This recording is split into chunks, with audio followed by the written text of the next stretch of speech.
In a room veiled by shadows, a clandestine agreement was sealed, setting in motion the final, fateful hours of Jesus' earthly ministry.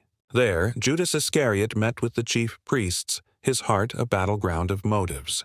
The cold clink of silver filled the tense air as a priest meticulously counted out 30 coins, the price of betrayal, and pressed them into Judas's palm.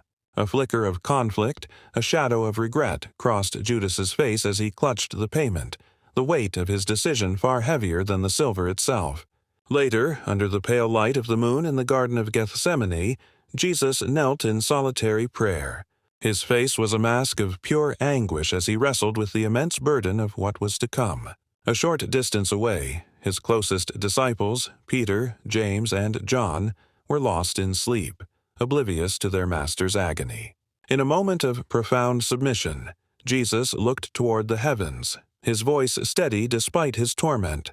"Father, if you are willing, take this cup from me, yet not my will, but yours be done."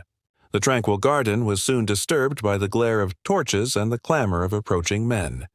Judas led a cohort of Roman soldiers and temple guards, guiding them directly to Jesus.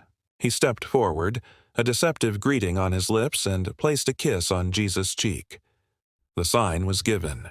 With immense sorrow in his eyes, Jesus looked at his disciple and asked, "Judas, are you betraying the Son of Man with a kiss?" At that moment, the soldiers surged forward and seized Jesus, their hands rough and unyielding. In a flash of protective fury, Peter drew his sword, lashing out at the crowd. His blade found its mark, slicing off the ear of Malchus, a servant of the high priest.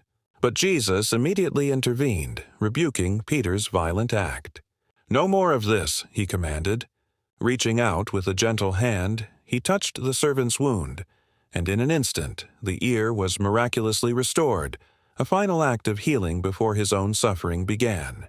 The disciples, overcome with panic, scattered into the darkness, abandoning their Lord. The final scene was somber and stark. Jesus, bound and resolute, being led away by his captors. The path to the cross had begun, a solemn and powerful procession marking the start of his passion.